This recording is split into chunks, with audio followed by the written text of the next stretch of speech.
Hi, everybody. Thanks for watching. My name is Matt Frankel. I am a certified financial planner. Before we get started, please hit subscribe to my channel to keep up with all of my latest investing and personal finance content. And please check out the link you see on your screen for a special message from our sponsor, The Motley Fool, where you can get the top 10 stocks to buy right now.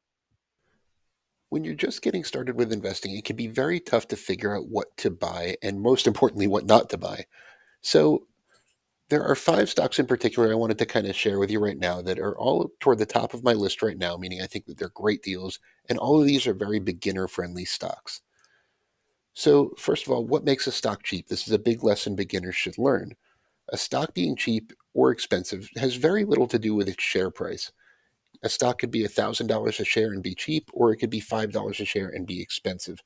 The goal is to find businesses that are cheap relative to their true value. And of course, this is easier said than done. If it was easy to find the next big thing in the stock market, everybody would do it. So, for beginners, there are a few things especially you should look for. One, invest in businesses that are easy to understand, especially when you're just getting started. It can be very easy to lose money if you invest in really just kind of complicated, difficult to understand businesses. You should also look for established companies that are profitable, have stable cash flow, and businesses that should do well regardless of what the economy is doing. If we fall into a recession, you want to know that your stocks are going to be okay. So, with that in mind, here are five of my favorites right now. Number one is a company called MercadoLibre. It's a great combination of beginner friendly and still kind of exciting growth potential ahead of it. So, MercadoLibre, it's often referred to as the Amazon of Latin America, but there is a lot more to it. It does have its leading e-commerce platform in countries like Brazil and Argentina, which is why it's called the Amazon of Latin America. It also has a big and fast-growing payment platform called Mercado Pago. Think of this kind of like Square in the United States.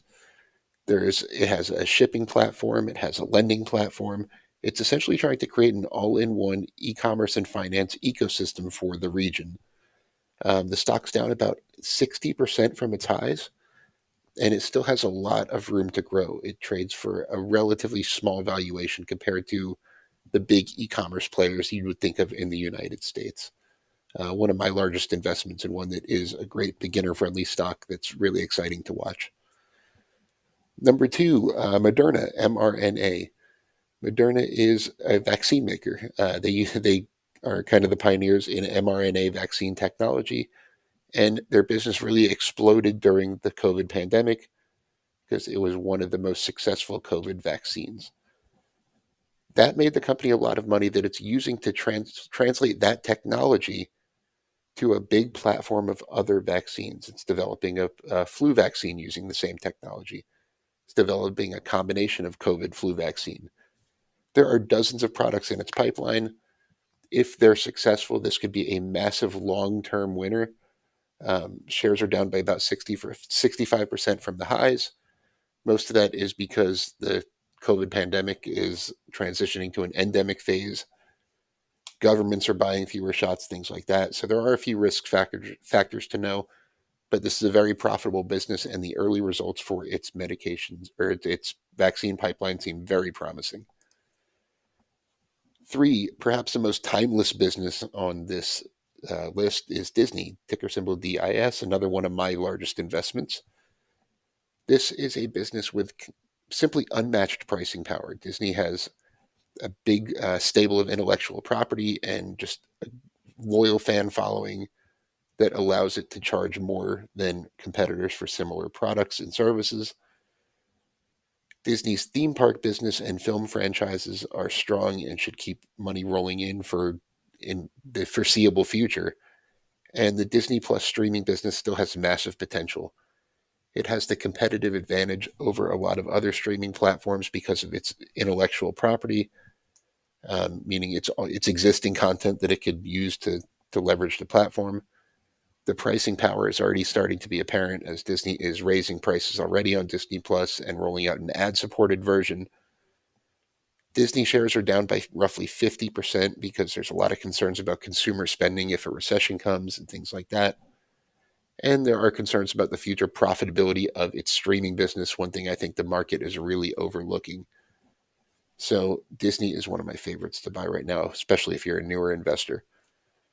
Four, and this is one a lot of people aren't too familiar with, a company called Atlassian or Team. Atlassian makes best in breed workplace productivity software. It helps people collaborate with their coworkers. Its flagship programs are things like Jira and Trello.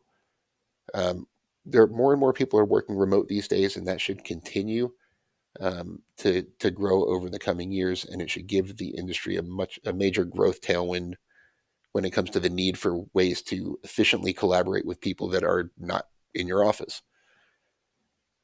This is the worst performing stock on this list because it is a high growth tech company that's what's really been hit the worst in the current market environment.